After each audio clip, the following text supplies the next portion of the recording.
ఐబొమ్మ రవిని 12 రోజుల కస్టడీకి అనుమతించింది నాంపల్లి కోర్టు. ఒక్కో కేసులో 3 రోజులు విచారించాలని కోర్టు ఆదేశించింది. 4 కేసుల్లో 12 రోజుల పాటు కస్టడీకి అనుమతించింది నాంపల్లి కోర్టు. ఇక ఈ నెల 18వ తేదీ నుంచి రవిని విచారించనున్నారు సైబర్ క్రైమ్ పోలీసులు. ఐబొమ్మ రవిని 12 రోజుల కస్టడీకి అనుమతించింది నాంపల్లి కోర్టు. ఒక్కో కేసులో 3 రోజులు విచారించాలని కోర్టు ఆదేశించింది. 4 కేసుల్లో 12 రోజుల పాటు కస్టడీకి అనుమతి ఇచ్చింది నాంపల్లి కోర్టు. ఇక ఈ నెల 18వ తేదీ నుంచి రవిని విచారించనున్నారు సైబర్ క్రైమ్ పోలీసులు. మరో కేసులో తీర్పును బుధవారానికి వాయిదా వేసింది కోర్టు. రైట్, మరిన్ని డీటెయిల్స్ అనిల్ అందిస్తారు. అనిల్ చెప్పండి, ఐబొమ్మ రవి కస్టడీకి సంబంధించిన అప్డేట్స్. మమత, ఐబొమ్మ రవి కేసుకు సంబంధించి నాంపల్లి కోర్టు అనుమతించింది 12 రోజుల పాటు. అంటే ఇప్పుడు ఏదైతే 4 కేసులు ఉన్నాయో ఈ 4 కేసులలో కూడా ఒక్కొక్క కేసును 3 రోజుల పాటు 12 రోజుల పాటు కూడా విచారించనున్నారు. సో ఇప్పటికే ఎఫ్ఐఆర్ ఆధారంగా దాదాపు ఇప్పటికే మనకి 347 ఎఫ్ఐఆర్ నెంబర్ కనుక చూసుకున్నట్లయితే 347, తర్వాత 1682, 1292, 1042. సో ఇట్లా ఈ ఏవైతే ఎఫ్ఐఆర్ నెంబర్లు ఉన్నాయో వాటి ఆధారంగా ఈ 4 కేసులకు సంబంధించి కూడా ఒక్కొక్క కేసుకు సంబంధించి 3 రోజుల పాటు విచారించాలంటూ కూడా ఇప్పటికే సైబర్ క్రైమ్ పోలీసులని కూడా కోర్టు అనుమతించింది కస్టడీకి. సో ఈ నెల 18 నుండి కూడా విచారణ ప్రారంభం కానుంది. 18న విచారణ ప్రారంభమై 12 రోజుల పాటు కూడా విచారించనున్నారు. ఇందులో ఇప్పటికే గతంలో కూడా ఏదైతే ఎఫ్ఐఆర్ అయ్యాయో సో వాటి ఆధారంగా కూడా సైబర్ క్రైమ్ పోలీసులు ఐబొమ్మ రవిని విచారించగా ఖచ్చితమైనటువంటి సమాచారం ఏమీ చెప్పలేదు. సో తాను ఒక్కడే అటు మాల్దీవుల్లో ఉంటూ కరేబియన్ దీవుల్లో ఉంటూ కూడా ఇదంతా కూడా చేశానంటూ కూడా చెప్పాడు. కాబట్టి సో ఇప్పుడు మళ్ళీ కొత్తగా కస్టడీకి అనుమతించారు కాబట్టి సో ఈ ఎఫ్ఐఆర్ ఆధారంగా అటు పైరసీకి సంబంధించి కానీ, తర్వాత ఫ్రాడ్కి సంబంధించి నిధుల ఏదైతే 1xBet కానీ 1xBet సంబంధించినటువంటి ఏదైతే బెట్టింగ్ యాప్కి సంబంధించినటువంటి విషయంలో కానీ, తర్వాత ఈ పూర్తిగా కూడా ఎంటైర్ సినిమా పైరసీలకు సంబంధించినటువంటి ఓవరాల్ విషయాలు కూడా అడిగి తెలుసుకొని ఉన్నారు. దీంతోపాటు ఇప్పటికే ఇక్కడైతే విదేశాల్లో తిరిగాడో అక్కడ పాస్పోర్ట్లు పొందడం, తర్వాత పౌరసత్వాన్ని అంటే దొంగ పౌరసత్వం పొందనటువంటి ఆరోపణలతో సో ఆ విషయంతో పాటు ఇంకా మరికొన్ని విషయాలను కూడా సైబర్ క్రైమ్ పోలీసులు విచారణ చేయనున్నారు. సో ఐబొమ్మ రవికి సంబంధించి కూడా గత కొంతకాలంగా చూస్తున్నాం. సో ఈ పైరసీ అనేది ఎప్పుడైతే బయటకు వచ్చిందో సినిమాలకు సంబంధించి ఐబొమ్మతో పాటు బప్పంకి సంబంధించినటువంటి 2 నేమ్స్తో ఇక్కడ ఈ సినిమాలు రన్ చేస్తున్నాడు. సినిమా రిలీజ్ అయినటువంటి కొన్ని గంటల్లోనే ఇతని చేతిలోకి మొత్తం కూడా ఆ సినిమా వచ్చేస్తుంది. దాన్ని పూర్తిగా కూడా అప్లోడ్ చేసి ప్రేక్షకులకు ముందు పెడుతున్నారు. సో ఈ క్రమంలో పెద్ద ఎత్తున కూడా అటు బెట్టింగ్ ద్వారా మనీ ఎక్కువగా పొందుతున్నాడు. సో ఎక్కువ మొత్తంలో దీని ద్వారా ఆర్జించాడు. ఎక్కువగా డబ్బునంతా కూడా తన విదేశాల్లో తిరగడానికి కూడా ఉపయోగించాడంటూ కూడా తెలిసింది. దాదాపు ఇప్పటికే సైబర్ క్రైమ్ పోలీసులు కూడా హైదరాబాద్లో పక్కా సమాచారంతో అతన్ని అంటే అదుపులోకి తీసుకున్నప్పుడు కూడా కొంత అమౌంట్ సీజ్ చేశారు. అక్కడ పెన్ డ్రైవ్లు కానీ ఆ తర్వాత ల్యాప్టాప్స్, మొబైల్స్ అన్నీ కూడా సీజ్ చేశారు. సో ఇంకా ఈ ఫర్దర్గా ఇప్పుడు ఏదైతే ఎఫ్ఐఆర్లు ఒక్కొక్కటిగా నమోదయ్యాయో అంటే గతంలో కొంతమంది సినిమా నటులు కూడా ఇతనిపై కంప్లైంట్ చేశారు. సో ఈ కంప్లైంట్ ఆధారంగా కూడా అందులో వారు దేని మీద అంటే ఏ విషయం పైన కంప్లైంట్ చేశారు, సో ఫిర్యాదుల ఆధారంగా కూడా పూర్తిగా ఐబొమ్మ రవిని విచారించనున్నారు సైబర్ క్రైమ్ పోలీసులు. సో 12 రోజుల పాటు మాత్రం సుదీర్ఘంగా, ఎందుకంటే గత కొన్ని రోజులుగా ఒక్కొక్క కేసు మీద 3 రోజులు, 4 రోజులు, 5 రోజులు ఇట్లా కోర్టు కస్టడీకి అనుమతిస్తూనే ఉంది. ఇటు సైబర్ క్రైమ్ పోలీసులు ఇప్పటికీ విచారణ జరుపుతున్నా కూడా సో ఏ ఒక్క విషయం కూడా బయటికి చెప్పట్లేదు. వీలైతే నేను వదిలేయండి, నేను భారత్ సంబంధించినటువంటి మంచి ఆహార పదార్థాలను అక్కడ రుచి చూపిస్తానంటూ కూడా ఇట్లాంటి సమాధానమే చెప్తున్నాడు తప్ప ఖచ్చితమైనటువంటి సమాచారం ఇప్పటికీ చెప్పట్లేదు. సో ఈ 12 రోజుల పాటు విచారించేటువంటి కస్టడీలో విచారించేటువంటి విషయంలో సో మరికొంత సమాచారం వచ్చేటువంటి అవకాశం ఉంటుందా లేదైతే వేచి చూడాల్సింది. సో మొత్తానికైతే ఇప్పుడు ఏదైతే ఎఫ్ఐఆర్లు ఉన్నాయో ఆ ఎఫ్ఐఆర్ను విడివిడిగా పూర్తిగా కూడా ఆ కేసుకు సంబంధించి మాత్రం 12 రోజుల పాటు ఐబొమ్మ రవిని కస్టడీకి అనుమతించారు. కాబట్టి సైబర్ క్రైమ్ పోలీసులు ఈ నెల 18 నుండి విచారించనున్నారు. సో ఈ విచారణలో మాత్రం ఎట్లాంటి విషయాలు బయటికి తీస్తాడనేది వేచి చూడాల్సింది Mamata. Right, thank you Anil.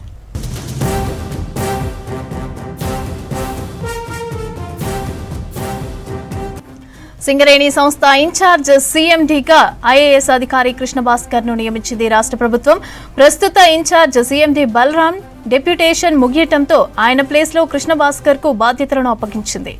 ఇక కేంద్ర రెవెన్యూ సర్వీస్ నుంచి డెప్యుటేషన్ పై తెలంగాణకు వచ్చిన బలరాం సింగరేణిలో సంచాలకుడిగా ఇన్ఛార్జ్ సీఎండీగా మొత్తం 6 ఏళ్లు పనిచేస్తారు. కేంద్రం నుంచి రాష్ట్రానికి వచ్చిన అధికారులకు డెప్యుటేషన్ గడువు సాధారణంగా 5 ఏళ్లే ఉంటుంది. బలరాం మాత్రం 6 ఏళ్లు పనిచేశారు. సింగరేణి సంస్థ ఇన్ఛార్జ్ సీఎండీగా ఐఏఎస్ అధికారి కృష్ణ భాస్కర్ ను నియమించింది రాష్ట్ర ప్రభుత్వం. ప్రస్తుత ఇన్ఛార్జ్ సీఎండీ బలరాం డెప్యుటేషన్ ముగియటంతో ఆయన ప్లేస్ లో కృష్ణ భాస్కర్ కు బాధ్యతలు అప్పగించింది ప్రభుత్వం. కేంద్ర రెవెన్యూ సర్వీస్ నుంచి డెప్యుటేషన్ పై తెలంగాణకి వచ్చిన బలరాం సింగరేణిలో సంచాలకుడిగా ఇన్ఛార్జ్ సీఎండీగా మొత్తం 6 ఏళ్లు పనిచేశారు. కేంద్రం నుంచి రాష్ట్రానికి వచ్చిన అధికారులకు డెప్యుటేషన్ గడువు సాధారణంగా 5 ఏళ్లే ఉంటుంది. బలరాం మాత్రం 6 ఏళ్లు పనిచేశారు.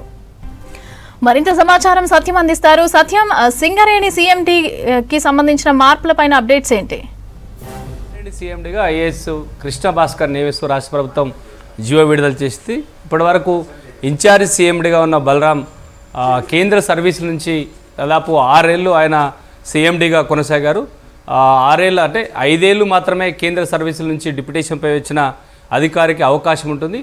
అయితే మరో ఏడాది పాటు కూడా అంటే 6 ఏళ్ళు ప్రస్తుతానికి ఆయన సింగరేణి సీఎండీగా కొనసాగాడు. కాబట్టి కేంద్ర సర్వీస్ నుంచి మరోసారి రాష్ట్ర ప్రభుత్వం సర్వీస్ అంటే ఆయన పదవీ కాలం పొడిగించాలని విజ్ఞప్తి చేసే అవకాశం లేదు. కాబట్టి రాష్ట్ర ప్రభుత్వం కేంద్రాన్ని ఎలాంటి విజ్ఞప్తి చేయలేదు. దీంతో కొత్తగా ఐఏఎస్ అధికారి కృష్ణ భాస్కర్కి సింగరేణి సీఎండీగా బాధ్యతలు అప్పగిస్తూ నిర్ణయం తీసుకుంది. దీంతో ఇక ఇప్పటి వరకు ఇన్ఛార్జ్ బాధ్యతలో ఉన్న బలరాం ఆయన కేంద్ర సర్వీసులకు వెళ్తుండడంతో ఇక కొత్తగా సింగరేణి సీఎండీగా కృష్ణ భాస్కర్ని రాష్ట్ర ప్రభుత్వం నియమించని చెప్పొచ్చు. ఆయన మొదట తెలంగాణ రాష్ట్రం ఏర్పడిన తర్వాత జగిత్యాల సబ్ కలెక్టర్గా ఆయన విధులు నిర్వహించారు. ఆ తర్వాత రాజన్న సిరిసిల్ల జిల్లాకు కలెక్టర్గా బాధ్యతలు నిర్వహించారు.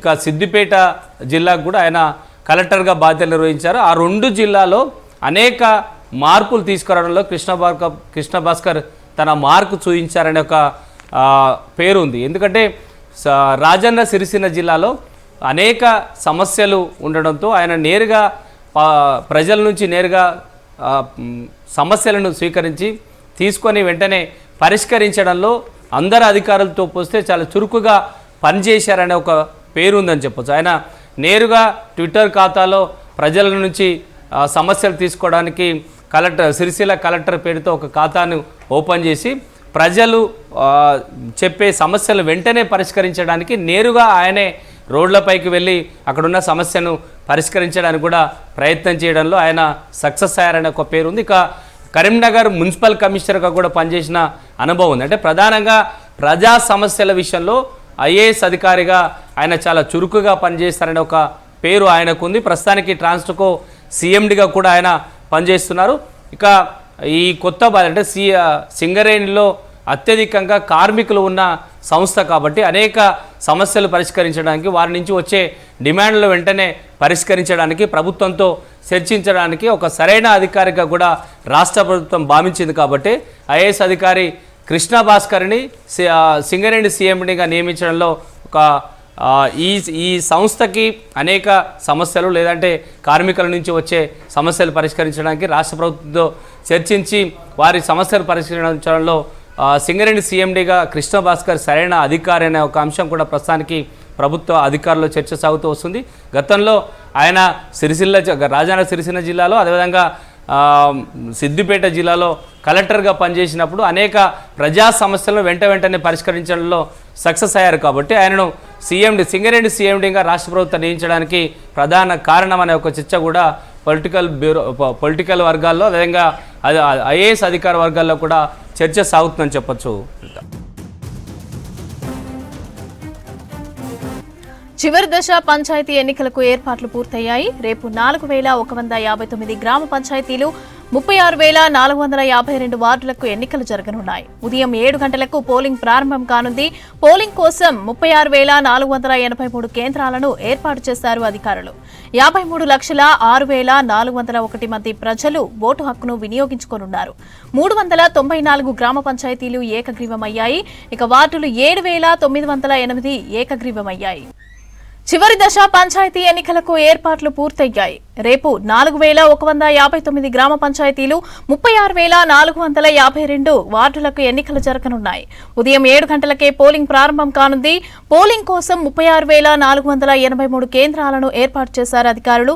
ఇక 53,06,401 మంది ప్రజలైతే ఓటు హక్కును వినియోగించుకోనున్నారు. ఇక 394 గ్రామ పంచాయతీలు ఏకగ్రీవమయ్యాయి.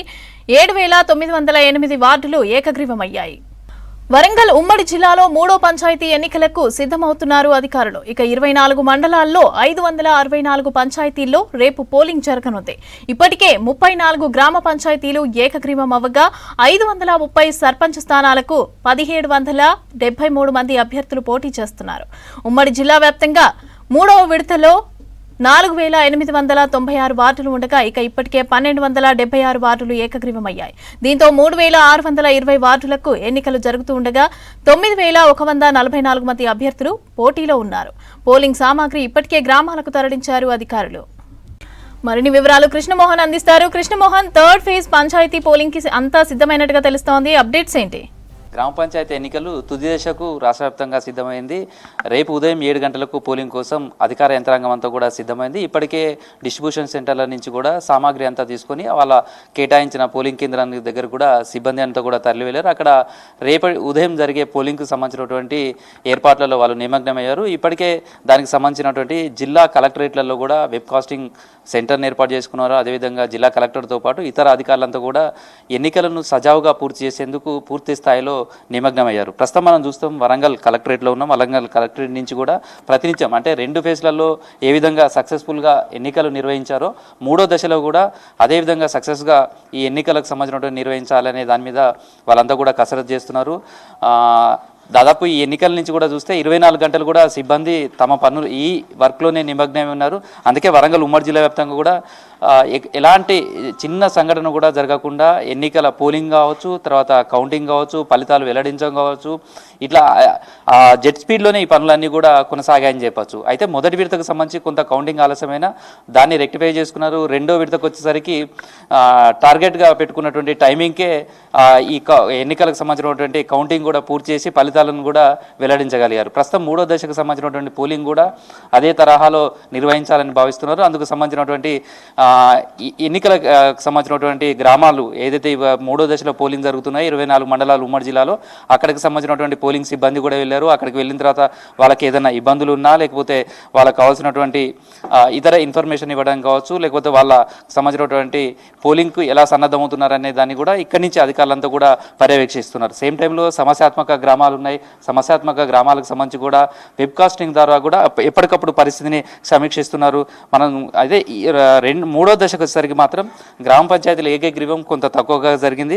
మొత్తం 24 మండలాలకు సంబంధించి కూడా 564 గ్రామ పంచాయతీలకు సంబంధించి 534 గ్రామ పంచాయతీలు మాత్రమే ఏకగ్రీవం అయ్యాయి. మిగతా 530 గ్రామ పంచాయతీలకు సంబంధించి 1773 మంది సర్పంచ్ అభ్యర్థులు పోటీ పడుతున్నారు. ప్రస్తుతం సిబ్బంది అంతా కూడా వాళ్ళకు కేటాయించినటువంటి గ్రామాలకు వెళ్ళారు. వాళ్ళంతా కూడా పోలింగ్ స్టేషన్లలో సిద్ధంగా ఉన్నారు. రేపు ఇప్పటికే ఏజెంట్లు కావచ్చు వాళ్ళందరికీ కూడా పాసులు అంటే రేపు పోలింగ్ సందర్భంగా ఉండే ఏజెంట్లకు సంబంధించినటువంటి అభ్యర్థులకు సంబంధించిన ఏజెంట్ల పోలింగ్ పాసులు ఇవ్వడం కావచ్చు వాటన్నిటిని కూడా సిద్ధం చేశారు. ఇక్కడ నుంచి చూస్తే మనం వరంగల్ కలెక్టరేట్లో ఉన్నాం.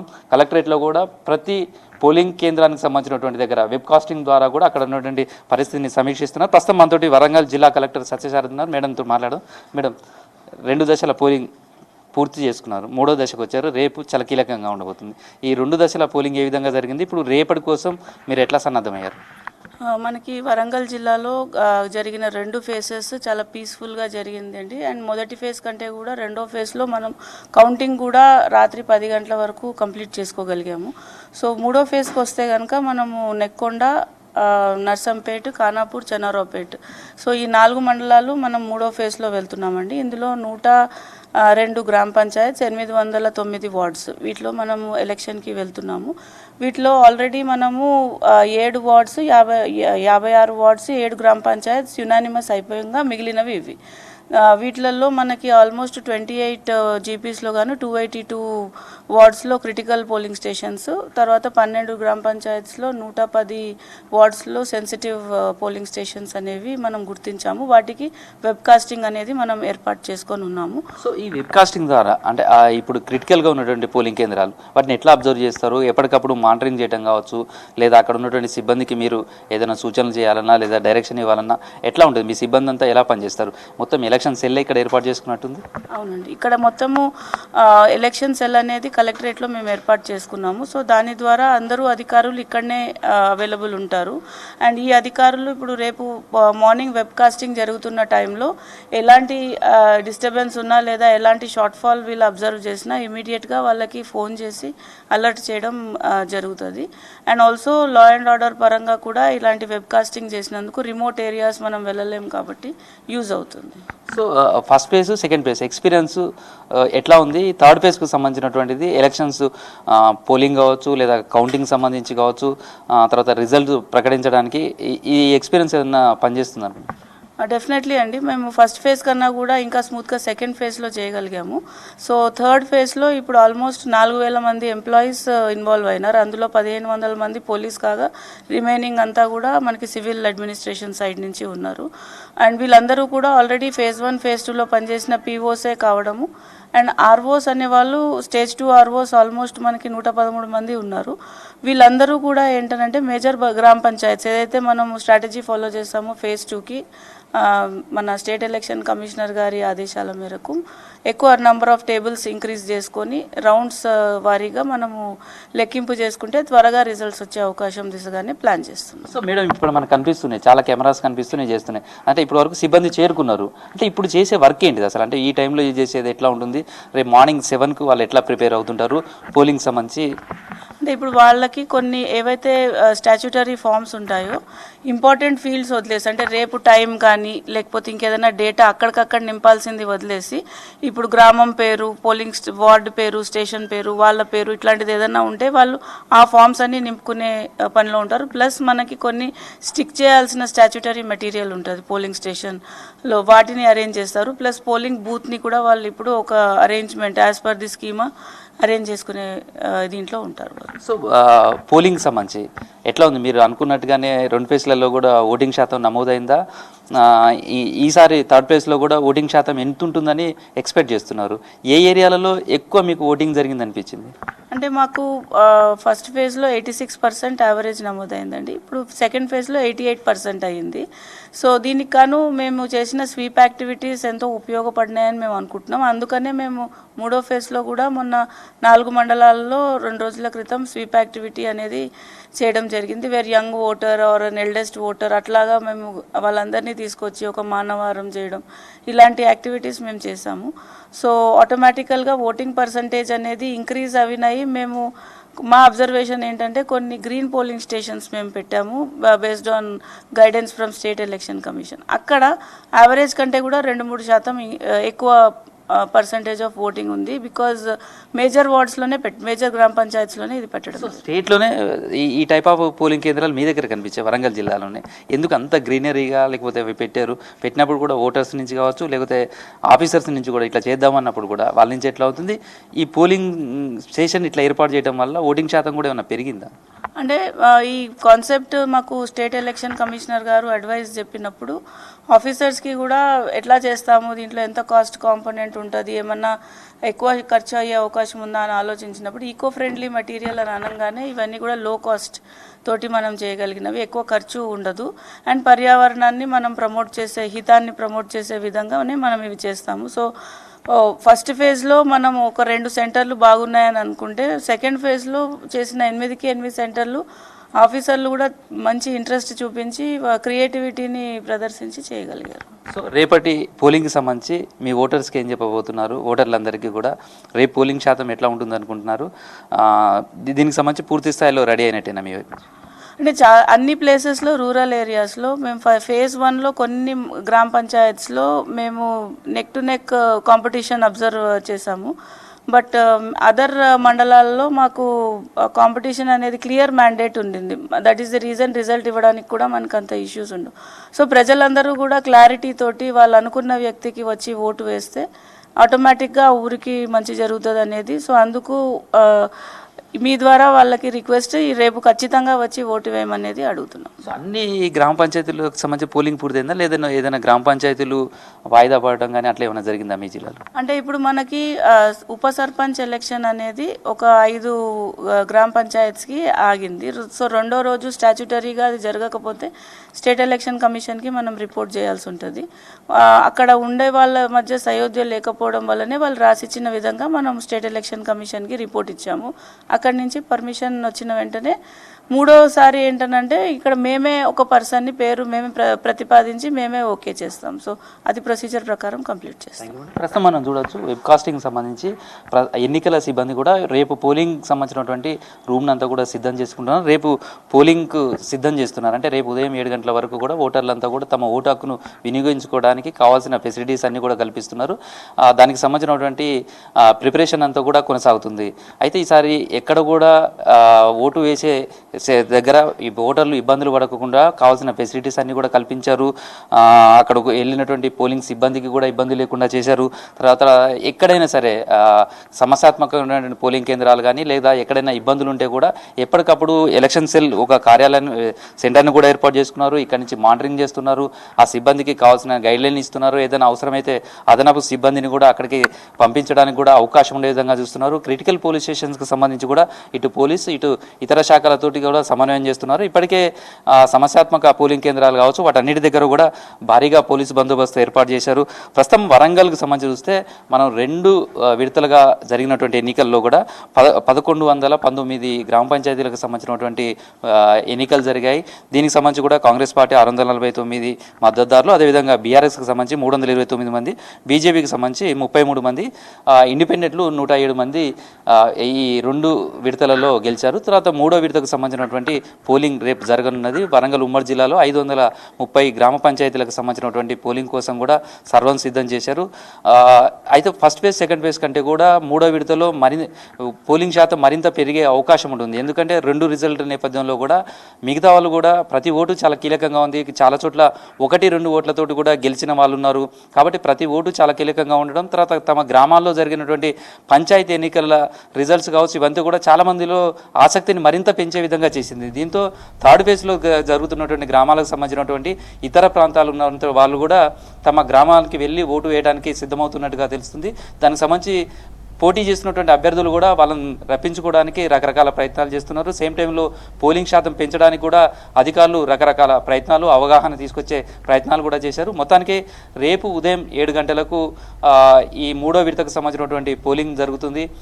7 గంటల నుంచి 1 గంట వరకు పోలింగ్ ఓటు వేయడానికి అవకాశం ఉంటుంది. ఆ తర్వాత 1 గంట లోపల ఎవరైతే పోలింగ్ సెంటర్కి వస్తారో వాళ్ళకు మాత్రమే ఎంత టైం అయినప్పటికీ కూడా వాళ్ళు ఓటు వేయడానికి అవకాశం కల్పిస్తారు. ఆ తర్వాత 2-2:30 మధ్యలో కౌంటింగ్ స్టార్ట్ అవుతుంది.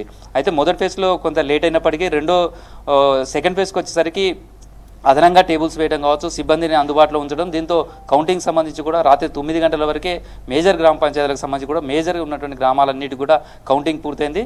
మరింత స్పీడప్గా చేయడం కావచ్చు, లేదా మరింత పకడ్బందీగా కూడా 3వ దశ పోలింగ్ కావచ్చు, కౌంటింగ్ కావచ్చు, రిజల్ట్స్ ఇవ్వడం కావచ్చు, ఇవంతా కూడా పూర్తి చేయాలనేది అధికార యంత్రాంగం మొత్తం కూడా సన్నద్ధమైందని చెప్పచ్చు. ఓటర్లు కూడా ఈసారి 3వ దశలో మరింత ఎక్కువ మంది ఓటు వేయడానికి అవకాశం ఉంది. చాలా ఓటింగ్ శాతం పెరిగే అవకాశం ఉందనేది మాత్రం అంచనా వేస్తున్నారు. ఉమ్మడి ఆదిలాబాద్ జిల్లాలో 3వ విడత పంచాయతీ ఎన్నికలకు అంతా సిద్ధమైంది. అధికారులు పోలింగ్ కేంద్రాలకు చేరుకున్నారు. ఎన్నికల సామాగ్రి పంపిణీ పూర్తయిందని చెప్పారు అధికారులు. ఇక పటిష్టమైన బందోబస్తు మధ్య ఎన్నికలు నిర్వహిస్తామన్నారు. పారదర్శకంగా పోలింగ్ జరిగేలాగా చర్యలు తీసుకున్నామన్నారు. పోలింగ్ తర్వాత కౌంటింగ్ కోసం ప్రత్యేక ఏర్పాట్లు చేశారు అధికారులు. ఇక దీనిపై మరింత సమాచారం అంజయ్య అందిస్తారు. ఆదిలాబాద్ జిల్లాలో 3వ విడత ఎన్నికల కోసం సర్వం సిద్ధమైంది. ప్రధానంగా రేపు 3వ విడత ఎన్నికలు నిర్వహించనున్నారు. ఏదైతే ఉమ్మడి ఆదిలాబాద్ జిల్లాలోని 350 గ్రామ పంచాయతీలకి 1185 మంది అభ్యర్థులు పోటీ పడుతున్నారు. ముఖ్యంగా ఉమ్మడి ఆదిలాబాద్ జిల్లాలోని నిర్మల్ జిల్లా, అదేవిధంగా ఆదిలాబాద్ జిల్లా, కొమరంభీం జిల్లాలో రేపు 3వ విడత ఎన్నికలు నిర్వహించనున్నారు. ప్రధానంగా ఆదిలాబాద్ జిల్లాలో 120 గ్రామ పంచాయతీలకి ఎన్నికలు నిర్వహించనున్నారు. 120 గ్రామ పంచాయతీల్లో 422 మంది అభ్యర్థులు పోటీ పడుతున్నారు. అదేవిధంగా ఏదైతే కొమరంభీం జిల్లాలో 108 ఏవైతే గ్రామ పంచాయతీలకి ఎన్నికలు నిర్వహించడానికి అధికారులు ఏర్పాట్లు చేశారు. 377 మంది ఈ ఎన్నికల్లో తమ అభ్యర్థులుగా పోటీ చేస్తున్నారు. అదేవిధంగా రేపు వారి భౌతల్యం కూడా తేలనుంది. అదేవిధంగా ఏదైతే నిర్మల్ జిల్లాలో ఏదైతే 386 మంది అభ్యర్థులు 124 సర్పంచ్ పదవుల కోసం పోటీ పడుతున్నారు. ఈ సందర్భంగా రేపటి ఎన్నికల కోసం అధికారులు పూర్తి స్థాయిలో ఏర్పాట్లు చేయడం జరిగింది. ముఖ్యంగా ఎన్నికలకు సంబంధించిన ఏర్పాట్లు ప్రశాంతంగా, శాంతియుతంగా, అదేవిధంగా ఓటర్లందరూ కూడా శాంతియుతంగా ఓటు హక్కును వినియోగించే విధంగా అధికారులు ఏర్పాట్లు చేయడం జరిగింది. ముఖ్యంగా ఇప్పటికే ఎన్నికలకు సంబంధించిన అధికారులందరూ కూడా వారికి కేటాయించిన ఏవైతే పోలింగ్ కేంద్రాలు ఉన్నాయో ఆ పోలింగ్ కేంద్రాలకు చేరుకోవడం జరిగింది. రేపటి ఎన్నిక సందర్భంగా ఏ విధంగా ఎట్లాంటి ఏర్పాట్లు, అదేవిధంగా పోలింగ్ కూడా ప్రశాంతంగా నిర్వహించే విధంగా అధికారులందరూ కూడా ఇప్పటికే ఏర్పాట్లు చేసుకుంటున్నారు. వారికి కేటాయించిన మెటీరియల్స్లో ఏమీ ఉన్నాయి, ఏమీ లేవు అనే అంశాన్ని కూడా వారు చెక్ లిస్టుతోని పరిశీలించుకుంటున్నారు. ఈ విధంగా ఉమ్మడి ఆదిలాబాద్ జిల్లా వ్యాప్తంగా కూడా ఏవైతే రేపు జరుగుతున్న ప్రాంతాలన్నీ కూడా మారుమూల ప్రాంతాలకు సంబంధించిన గ్రామాల్లో ఎన్నికలు జరుగుతున్నాయి. ఈ సందర్భంగా ఎలాంటి అవాంఛనీయ సంఘటనలు జరగకుండా ఓటింగ్ ప్రక్రియ నుంచి కౌంటింగ్ ప్రక్రియ వరకు కూడా సజావుగా నిర్వహించడానికి అధికారులు ఏర్పాట్లు చేస్తున్నారు. అయితే ఈ సందర్భంగా ఏదైతే మనం ప్రస్తుతం ఆదిలాబాద్ జిల్లాలోని సీతాగొంది గ్రామంలో ఉన్నాం, ఇక్కడ ఎట్లాంటి ఏర్పాట్లు ఉన్నాయనే అంశంపై మనతో మాట్లాడడానికి ఆర్ఓ ఉన్నారు, వారిని అడిగి తెలుసుకున్నారు. సార్, ఇక్కడ ఎట్లా ఏర్పాట్లు చేస్తున్నారు? బాగా చేశారు సార్, అన్ని రూమ్స్కు పర్ఫెక్ట్గా స్ట్రక్చర్ మంచిగా అరేంజ్మెంట్స్ బాగానే ఉన్నాయి. ఇక్కడ మొత్తం సార్ 1069 ఓట్స్ ఉన్నాయి సార్. టోటల్గా మొత్తం 8 వార్డులు ఉన్నాయి. ఇందులో 3 వార్డులలో యునానిమస్గా వార్డ్ మెంబర్స్ ఎంపిక అయ్యారు. 5గురికి వార్డ్ మెంబర్స్కి ఎన్నిక ఉంది, సర్పంచ్ ఎలక్షన్ ఉంది. ఇందులో అరేంజ్మెంట్స్ బాగానే ఉన్నాయి సార్. ఏమన్నా ఫామ్స్ తక్కువైతే కూడా వాళ్ళు మళ్ళీ పంపిస్తున్నారు వెంటనే. బాగానే ఉన్నాయి. అంటే ఇక్కడ ఎంతమంది ఓటర్లు ఉన్నారు, ఎంతమంది అభ్యర్థులు పోటీ చేస్తున్నారు? సార్, సర్పంచ్కి 3 అభ్యర్థులు పోటీ చేస్తున్నారు. వార్డ్ మెంబర్స్కి 5 వార్డులలో 3 వార్డులకు ఇద్దరు చేస్తున్నారు. 2 వార్డులకు 3 అభ్యర్థులు ఉన్నారు సార్. అంటే ముఖ్యంగా ఈ సందర్భంగా ఓటు వేసే ప్రక్రియ సందర్భంగా కానీ, కౌంటింగ్ చేసే సందర్భంగా కానీ ఎట్లాంటి జాగ్రత్తలు తీసుకుంటున్నారు, ఏ విధమైన చర్యలు చేపడుతున్నారు? మేము సార్ స్ట్రిక్ట్గా సెల్ ఫోన్స్ కానీ ఏవి కూడా లోపల తీసుకురాకుండా ఎవరైతే కౌంటింగ్ ఏజెంట్స్ ఉన్నారో, ఎన్నికల ఏజెంట్స్ ఉన్నారో వాళ్ళకి స్ట్రిక్ట్గా పాసెస్ ఇస్తున్నాము. వాళ్ళని మాత్రమే అలో చేస్తున్నాము. మళ్ళీ ఐడి ప్రూఫ్స్ కూడా ఖచ్చితంగా 18 ఐడి ప్రూఫ్స్ ఏవైతే ఉన్నాయో అవి ఉంటేనే అందులో ఒకటి ఆయనకు మనం ఓటు వేసేటట్టుగా మనం చూస్తున్నాం సార్. అన్ని జాగ్రత్తలు తీసుకుంటున్నాం. ప్రధానంగా మీకు ఎన్నికలకు సంబంధించిన ఏవైతే మెటీరియల్ ఇచ్చారో ఆ మెటీరియల్ అన్ని ఇచ్చారా, ఏమైనా కొరత ఉందా? చిన్న ఫామ్స్ కొరత ఉంటే అవి ఎప్పటికప్పుడే సార్ సాల్వ్ చేసేస్తున్నారు. ఒక 2 చిన్న ఇది ఎలక్షన్కి సంబంధించిన ఐడియాలు ఉండే ఫోన్ చేసి అంటే వెంటనే పంపిస్తున్నారు సార్. కౌంటింగ్ ఎట్లా చేపడతారు? కౌంటింగ్ సందర్భంగా ఏమైనా ఏర్పాట్లు చేసుకుంటున్నారా రేపటి కోసం? రేపటి వరకు ఒక రూమ్ మామూలుగా ముందే చేసుకొని సార్, దాంట్లో అంటే రూమ్స్ కొంచెం షార్టేజ్ ఉన్నాయి. ఉన్న దాంట్లోనే ఒక రూమ్ని సెలెక్ట్ చేసుకొని అక్కడ మేము ప్లాన్ చేస్తున్నాం సార్. ఎలక్షన్కి 1 o'clock అయిందంటే ఆ 1 to 2 మధ్యన మేము వార్డుల వైజ్గా ఎక్కడ అనేది నంబర్స్ వేసుకొని సెట్ చేసుకుంటాం సార్. ఇది ఇక్కడున్న అధికారులు చెప్తున్నమాట. ముఖ్యంగా ఎన్నికలకు సంబంధించిన అన్ని ఏర్పాట్లు చేసుకుంటున్నాం. ముఖ్యంగా రేపు ఉదయం 7 గంటలకి పోలింగ్ ప్రారంభమవుతుంది. అదేవిధంగా పోలింగ్ ప్రారంభమైన తర్వాత 1 గంట వరకు కొనసాగుతుంది. 1 గంట తర్వాత 2 గంటలకి కౌంటింగ్ ప్రక్రియ కూడా చేపట్టడానికి ఈ విధంగా సీతాగుంది గ్రామంలో ఏ విధంగా అయితే ఏర్పాట్లు చేసుకుంటున్నారో మిగతా గ్రామాల్లో కూడా అదేవిధంగా ఏర్పాట్లు చేసుకుంటున్నాం అదే అధికారులు చెప్తున్నారు. ఈ విధంగా ఉమ్మడి ఆదిలాబాద్ జిల్లాలోని నిర్మల్ జిల్లా, కొమరంభీం జిల్లా, అదేవిధంగా ఆదిలాబాద్ జిల్లాలో కూడా ముఖ్యంగా ఎక్కడైతే ఎన్నికలు జరుగుతున్నాయో అక్కడ ఎన్నికలు జరుగుతున్న ప్రాంతంలో అధికారులు పూర్తి స్థాయిలో చర్యలు చేపట్టడం జరిగింది. ముఖ్యంగా శాంతియుతంగా ఎన్నికలు నిర్వహించడం, అదేవిధంగా ఎన్నికలు నిర్వహించిన తర్వాత ఫలితాలను కూడా ఒక పారదర్శకంగా అందించడానికి చర్యలు చేపడుతున్నామని అధికారులు చెప్తున్నారు. కెమెరామెన్ విఠల్తో అంజయ్య, V6 న్యూస్, ఆదిలాబాద్. గ్రామ పంచాయతీ ఎన్నికలు తుదిఘట్టానికి చేరుకున్నాయి. పాలమూరు జిల్లాలో 3వ విడత ఎన్నికలు ఏర్పాట్లయితే పూర్తయ్యాయి. ఇక ఈ విడతలో తెలంగాణ ఏపీ సరిహద్దు ప్రాంతాలు, తెలంగాణ కర్ణాటక సరిహద్దు ప్రాంతాలు, నల్లమాల ఏజెన్సీ ప్రాంతాల్లో ఎన్నికలు జరగనున్నాయి. జిల్లా వ్యాప్తంగా పకడ్బందీగా ఎన్నికలు నిర్వహించేలా జాగ్రత్తలు తీసుకుంటున్నారు ఎన్నికల అధికారులు.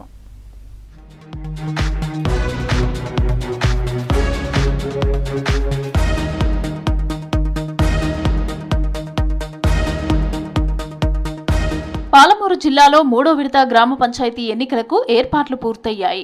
మహబూబ్ నగర్, నారాయణపేట, నాగర్ కర్నూల్, జోగులాంబ, గద్వాల, వనపర్తి జిల్లాలోని 27 మండలాల పరిధిలో మొత్తం 563 గ్రామ పంచాయతీలు ఉండగా 52 గ్రామ పంచాయతీలు ఏకగ్రీవమయ్యాయి.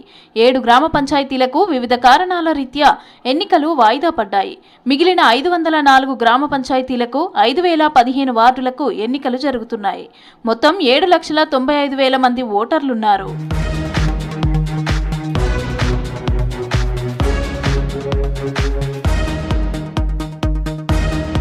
తెలంగాణ ఏపీ సరిహద్దు ప్రాంతాలైన అలంపూర్, ఉండవెల్లి, మానోపాడ్ మండలాల్లో 3వ దశ ఎన్నికలు జరుగుతున్నాయి. తెలంగాణ కర్ణాటక సరిహద్దు ప్రాంతాలైన కృష్ణా, మాగనూరు మండలాలు, నాగర్ కర్నూల్ జిల్లాలోని నల్లమాల ఏజెన్సీ ప్రాంతాల్లో ఎన్నికలు జరగనున్నాయి.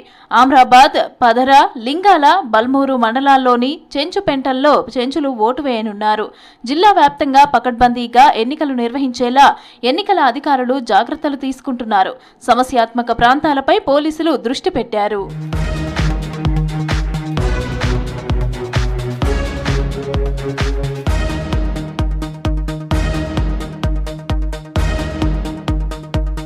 ఉమ్మడి జిల్లాలో 77 మండలాల పరిధిలో మొత్తం 1678 గ్రామ పంచాయతీలు, 15,068 వార్డులున్నాయి. మొదటి 2 విడతల్లో కలిపి 1115 గ్రామ పంచాయతీలకు ఎన్నికలు జరిగాయి. కాంగ్రెస్ 665, బీఆర్ఎస్ 311, బీజేపీ 50, ఇతరులు 89 చోట్ల విజయం సాధించాయి. ఇక 3వ విడత ఎన్నికల ఫలితాలు ఏ విధంగా ఉంటాయన్నది ఉత్కంఠ రేపుతోంది.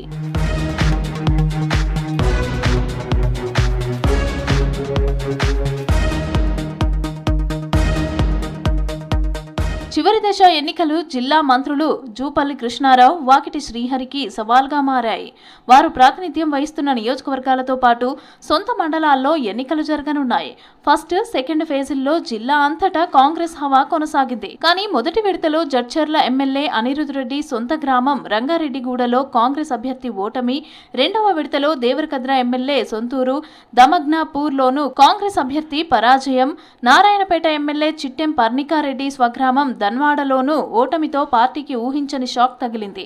దీంతో ఏ గ్రామాన్ని తేలికగా తీసుకోవద్దని కార్యకర్తలకు దిశానిర్దేశం చేశారు మంత్రులు.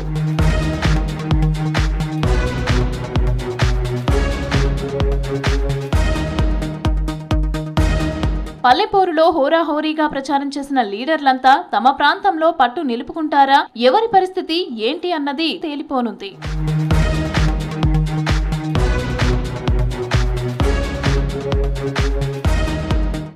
సీఎం రేవంత్, డిప్యూటీ సీఎం బట్టి విక్రమార్క నాయకత్వంలో పంచాయతీ ఎన్నికల్లో కాంగ్రెస్ 61% ఆధిక్యంలో అగ్రస్థానంలో నిలిచిందన్నారు మంత్రి సీతక్క. బీసీ రిజర్వేషన్ల కోసం కేంద్రంపై పోరు కొనసాగిస్తూనే గ్రామాలకు అందాల్సిన పూర్తిస్థాయి నిధుల కోసం ఎన్నికలు నిర్వహించామన్నారు. ములుగు జిల్లాలో పర్యటించారు మంత్రి. 76 ఏళ్ల చరిత్రలో ఆదివాసీ జాతికి చెందిన తాను రాష్ట్ర మంత్రిని అయ్యానని చెప్పారు. ఇది ఓర్వలేకనే బీఆర్ఎస్ నేతలు సోషల్ మీడియాలో దుష్ప్రచారం చేస్తున్నారని మండిపడ్డారు.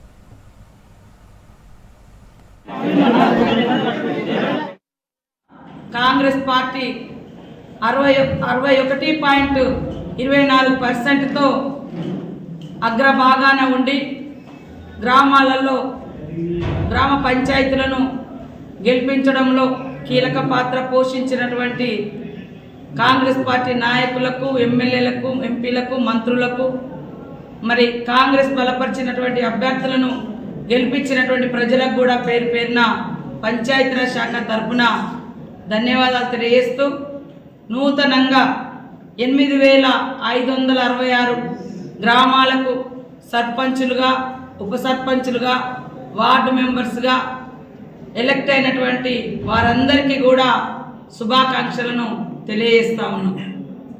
గత 2 సంవత్సరాలుగా బీసీ కులగణన చేపట్టి బీసీలకు 42% రిజర్వేషన్ ఇవ్వాలన్నటువంటి దృఢ సంకల్పంతో మా రాహుల్ గాంధీ గారి ఆదేశానుసారం మన ప్రియతమ నాయకుడు రేవంత్ రెడ్డి గారు మరి కులగణన చేసి అసెంబ్లీలో 42% కోసం తీర్మానం చేసి గవర్నర్ పంపిస్తే మరి కేంద్రం ముందుకెళ్ళి అక్కడే ఆగిపోయింది ఆ బిల్లు.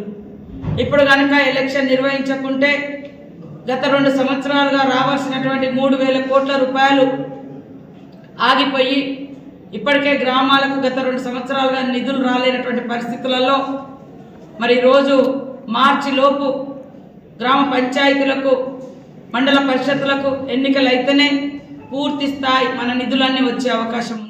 రాష్ట్రాన్ని చలి వణికిస్తోంది. రోజు రోజుకు చలి తీవ్రత పెరుగుతోంది. సిటీలో శివార్లలో జిల్లాల్లో కనిష్ట ఉష్ణోగ్రతలు పడిపోతున్నాయి. ఇక ఉత్తర భారత్ నుంచి చలిగాలుల ప్రభావంతో టెంపరేచర్లు పడిపోతున్నాయి.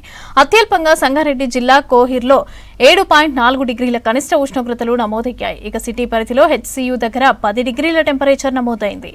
చలి, శీతల గాలులు, పొగమంచుతో జనం తీవ్ర అవస్థలు పడుతున్నారు. మరో 3 రోజుల పాటు చలి తీవ్రత అధికంగా ఉంటుందని అన్నారు ఐఎండీ అధికారులు. కనిష్ట ఉష్ణోగ్రతలు సాధారణం కంటే 2-3 డిగ్రీలు పెరగనున్నాయని, అయినప్పటికీ కూడా చలి తీవ్రత ఉంటుందని చెప్పారు. చలిగాలులు, పగటిపూట ఉష్ణోగ్రతల వల్ల ఏర్పడుతున్న తేమ కారణంగా చలి పెరుగుతుందని తెలిపారు. గతంలో ఉత్తర, పశ్చిమ జిల్లాల వరకే చలిగాలులు వీచాయని, ఇప్పుడు మధ్య జిల్లాల వరకు గాలులు వీస్తున్నాయని చెప్పారు అధికారులు. రానున్న 3 రోజులు చలి మరింత పెరిగే ఛాన్స్ ఉండటంతో పలు జిల్లాలకు అలర్ట్ ఇచ్చారు. ఉత్తర తెలంగాణ జిల్లాలకు కోల్డ్ వేవ్ హెచ్చరికలు జారీ చేశారు. ఆదిలాబాద్, కొమరంభీం, ఆసిఫాబాద్, నిర్మల్, మంచిర్యాల, కామారెడ్డి, మెదక్, సంగారెడ్డి జిల్లాలకు ఆరెంజ్ అలర్ట్ ఇచ్చారు. ఇప్పటికే ఉమ్మడి మెదక్ జిల్లా వ్యాప్తంగా చలి తీవ్రత రోజురోజుకు పెరుగుతోంది. కోహిర్లో అత్యల్ప ఉష్ణోగ్రతలు నమోదవుతున్నాయి. ఇక జిల్లాలో చలికి కాలుష్యం తోడు కావడంతో జనం ఉక్కిరిబిక్కిరవుతున్నారు. పిల్లలు, వృద్ధులు ఇళ్లలో నుంచి బయటకు రాలేని పరిస్థితులు నెలకొన్నాయి. ఉమ్మడి ఆదిలాబాద్లోనూ చలి తీవ్రత ఎక్కువగా ఉంది. ఇక 10 డిగ్రీల్లోపే కనిష్ట ఉష్ణోగ్రతలైతే నమోదవుతున్నాయి. అత్యల్పంగా కొమరంభీం జిల్లా సిర్పూర్లో 7.9 డిగ్రీల టెంపరేచర్ నమోదైంది. వికారాబాద్ జిల్లాలో చలి తీవ్రత పెరిగింది. 2-3 రోజులుగా చలి తీవ్రత కొనసాగుతోంది. జిల్లాలో అటవీ ప్రాంతం ఎక్కువగా ఉండటంతో చలి ఎక్కువగా ఉందంటున్నారు స్థానికులు. చలి, శీతల గాలులు, పొగమంచుతో ఇంటి నుంచి బయటకు వెళ్లాలంటే ఆలోచిస్తున్నారు. ఉదయం 9 గంటలైనా చలి తగ్గటం లేదంటున్నారు. సాయంత్రం 5 గంటల నుండే చలి పెరుగుతుంది. ఇక చలి తీవ్రత నుంచి ఉపశమనం కోసం చలిమంటలు వేస్తున్నారు పబ్లిక్.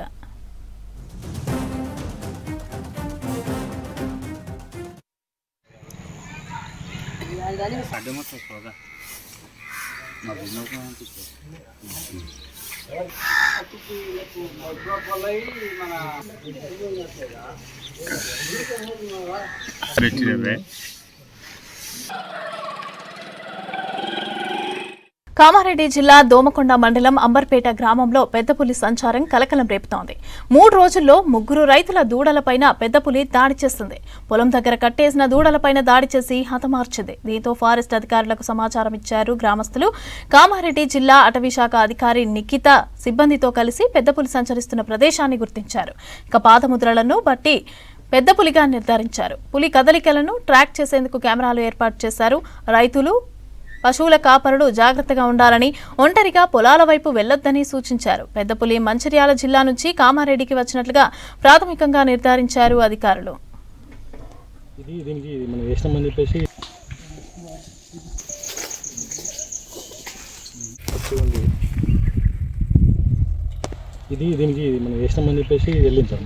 మనకి కామారెడ్డిలో ఇదే సంవత్సరంలో జూలైలో ఒకసారి పెద్ద పులి సంచారం జరిగింది. మాచారెడ్డి రేంజ్ లోనే రెడ్డిపేట స్కూల్ తాండా శివారులో జరిగింది. సో అదే పులి సంచరిస్తుందా అని దాని ఆనవాలు తీసుకోవడం జరిగింది. పగ్మార్క్ యొక్క సైజ్ తీసుకుంటే మనకి జూలైలో నోటీస్ చేసిన టైగర్ పగ్మార్క్స్, ఇప్పుడు టైగర్ పగ్మార్క్స్ 2 డిఫరెంట్గా ఉన్నాయి.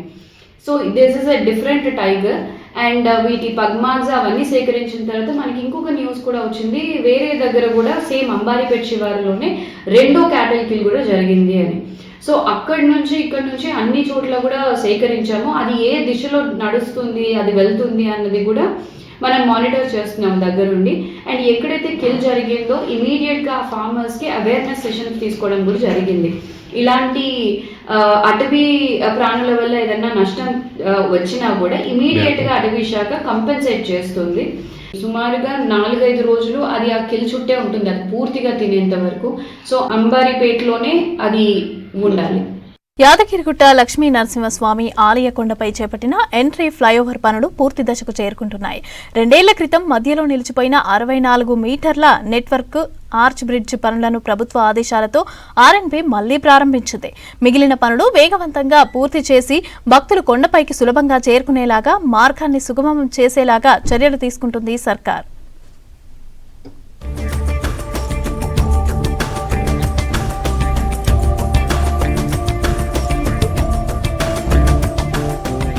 యాదగిరిగుట్ట లక్ష్మీ నరసింహస్వామి దేవస్థానాన్ని మహద్భావంగా పునర్నిర్మాణం చేసి ఆలయ పరిసరాలను అభివృద్ధి చేసింది బీఆర్ఎస్ సర్కార్. ఇందులో భాగంగా కొండపైకి వెళ్లేందుకు, కిందకి వచ్చేందుకు ఎగ్జిట్ ఎంట్రీ ఫ్లైఓవర్ల నిర్మాణం చేపట్టింది. 2021లో ఫ్లైఓవర్ల నిర్మాణం ప్రారంభించగా ఎగ్జిట్ రోడ్డు పనులు పూర్తయి ప్రస్తుతం భక్తులకు అందుబాటులోకి వచ్చింది. అయితే ఎంట్రీ ఫ్లైఓవర్ పనులు 80% పూర్తయ్యాక నెట్వర్క్ ఆర్చ్ బ్రిడ్జి అనుసంధానం పనులు మధ్యలోనే ఆగిపోయాయి. నిధుల కొరత, బిల్లుల పెండింగ్, కాంట్రాక్టర్ నిర్లక్ష్యంతో ఎంట్రీ ఫ్లైఓవర్ సగంలోనే ఆగిపోయింది.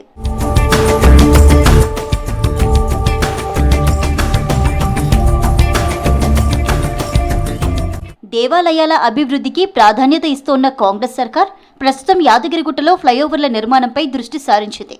ఎంట్రీ ఫ్లైఓవర్కు మిగిలిన 64 మీటర్ల నెట్వర్క్ ఆర్చ్ బ్రిడ్జి పనులు పూర్తి చేసేందుకు టెండర్లు పిలిచింది. పాత కాంట్రాక్టర్ ముందుకు రాకపోవడంతో ఆ కాంట్రాక్టు రద్దు చేసి కొత్త టెండర్ ద్వారా బీకేఎం కంపెనీకి పనులు అప్పగించింది. ఆర్ఎండ్బీ శాఖ మార్గదర్శకాలకు అనుగుణంగా ప్రస్తుతం పనులు వేగంగా పూర్తి చేస్తోంది బీకేఎం కంపెనీ. కొండపైకి వెళ్ళడానికి ఈ యొక్క బ్రిడ్జిని ఏర్పాటు చేసి కొండ కిందికి అటు సైడు ఒక ఘాట్ రోడ్ని ఏర్పాటు చేశారు. అదేవిధంగా ఇక్కడ ఎడమ సైడ్ నుంచి కుడి సైడ్కు ఉన్నటువంటి ఘాట్ రోడ్డుకి లింక్ కావడానికి ఒక కేబుల్ బ్రిడ్జిని అమర్చారు. ఇది మన ఆసియా ఖండంలోనే ప్రథమమని మేము విన్నాము. ఇది చాలా సంతోషదాయకము. ఇది తొందరగా కంప్లీట్ చేసినట్లయితే భక్తులు ఈ విధంగా వెళ్ళడం వల్ల ఒకే ఘాట్ రోడ్లో అప్ అండ్ డౌన్ కాకుండా ప్రమాదాలు జరగకుండా అవకాశాలు ఏర్పడతాయి. ఈ బ్రిడ్జ్ అయితే ఒక గిరి ప్రదక్షిణ మాదిరిగా వచ్చిన భక్తులకు చాలా సౌకర్యంగా ఉంటుంది. వాళ్ళకి ఇట్లా స్వామివారికి ఇక్కడ ఉన్న స్థానికులకు ఈ కేబుల్ బ్రిడ్జ్ అనేది ఆసియా ఖండంలో ఒక గొప్ప ఆకాంక్షను తెలుపుతుంది. కాబట్టి వచ్చేవారికి ఇది చాలా సంతోషకరంగా వచ్చిన భక్తులు ఇట్లా ఇక్కడ ఉన్న స్థానికులు ఇట్లా ఈ బ్రిడ్జి విషయంలో చాలా కీలకమవుతుందని. 32 కోట్ల రూపాయల అంచనా వ్యయంతో 480 మీటర్ల పొడవు, 12 మీటర్ల వెడల్పుతో ఫ్లైఓవర్ నిర్మాణం జరుగుతుంది. ఇందులో 64 మీటర్ల పొడవు, 12 మీటర్ల వెడల్పులోని కేబుల్ నెట్వర్క్ ఆర్చ్ బ్రిడ్జ్ ప్రధాన భాగం. మొత్తం ఫ్లైఓవర్లో 80% పనులు పూర్తయినప్పటికీ ఈ కీలక భాగం పూర్తి కాలేదు. ఇప్పుడు కాంట్రాక్ట్ దక్కించుకున్న బీకేఎం కంపెనీ ఏడాదిన్నర క్రితం లండన్ నుంచి తెప్పించిన కేబుల్స్తో స్టీలింగ్, కేబుల్ ఫిక్సింగ్ పనులు చేపట్టింది. కేబుల్స్ టెన్షనింగ్ పూర్తి చేసి పెద్ద క్రేన్ల సహాయంతో ఆర్చ్ బ్రిడ్జ్ను ఫ్లైఓవర్కు అనుసంధానం చేసింది. కేబుల్ బ్రిడ్జిపై స్లాబ్ వర్క్ పనులు కూడా పూర్తి చేస్తోంది. స్లాబ్ వరకు పూర్తి కాగానే బీటీ రోడ్డు లేయింగ్ చేపడతారు. ఇలాంటి బ్రిడ్జ్ మనకు ఏ దేవస్థానంలో కానీ లేదు. ఇక్కడ ఈ బ్రిడ్జ్ పెట్టడం వల్ల మాకు చాలా సంతోషంగా ఉంది. స్థానికులకు, భక్తులకు అనుకూలంగా ఉంటుంది.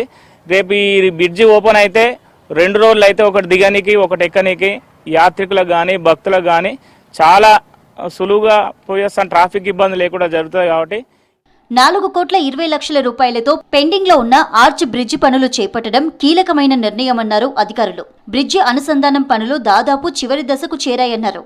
మరో 4-5 నెలల్లో మిగతా పనులు పూర్తి చేసి ఫ్లైఓవర్ను భక్తులకు అందుబాటులోకి తీసుకువస్తామని చెప్పారు. కేబుల్ నెట్వర్క్ బ్రిడ్జ్ ఇక్కడ నిర్మాణం చేపట్టారు. కొన్ని రోజులు ఆగిపోయిన తరుణంలో కూడా ఇప్పుడు మళ్ళీ పునర్నిర్మాణం అయ్యారు. అట్లాంటి కేబుల్ బ్రిడ్జ్ ఎక్కడో హైదరాబాద్లో చూసేవారు. ఇక్కడ స్వామివారి దర్శనానికి కొన్ని పుణ్యక్షేత్రాలలో ఎక్కడ లేదు. ఇక్కడ యాదగిరిగుట్ట లక్ష్మీనరసింహస్వామి సన్నిధికి అట్లాంటి బ్రిడ్జ్ రావడం హర్షం వ్యక్తం చేస్తున్నాం. ఇక్కడ వచ్చే భక్తులకు కూడా ఒక సౌకర్యంగా ఏర్పడుతుంది అట్లాంటి బ్రిడ్జ్ కావడం వల్ల. ఈ కేబుల్ బ్రిడ్జ్ చేయడం వల్ల గుట్టకే ఒక ఆకర్షణగా బాగుంది. ఇది భక్తులకు ఈజీగా ఉంది, ఆకర్షణగా ఉంది. కాబట్టి దీని గుట్టకు మంచి పేరు వచ్చేలాగా ఈ బ్రిడ్జ్, యాదగిరిగుట్ట కేబుల్ బ్రిడ్జ్ ఉందంటే అందరికీ తెలిసేలాగా బాగుంది. దీనివల్ల భక్తులకు ట్రాఫిక్ ఇబ్బందులు తొలగిపోతున్నాయి. ఈ బ్రిడ్జ్ కంప్లీట్ అయితే యాదగిరిగుట్టలో ట్రాఫిక్ ఇబ్బంది ఉండదు. మల్లపురం పోయే భక్తులు, తుర్కపల్లి పోయే భక్తులు కిందికి వెళ్తారు, బ్రిడ్జి పైకి గుట్టపైకి వెళ్ళే భక్తులు బ్రిడ్జి పైకి వెళ్ళారు కాబట్టి భక్తులకు సౌకర్యంగా ఉంది. బ్రిడ్జి అనుసంధానం పూర్తయితే భక్తుల రాకపోకలకు తీవ్ర ఉపశమనం కలగనుంది. లక్ష్మీ నారసింహుడి దర్శనం కోసం యాదగిరిగుట్టకు వచ్చే భక్తులు ట్రాఫిక్ ఇబ్బందులు లేకుండా సురక్షితంగా వేగంగా కొండపైకి చేరుకునే అవకాశం కలుగుతుంది.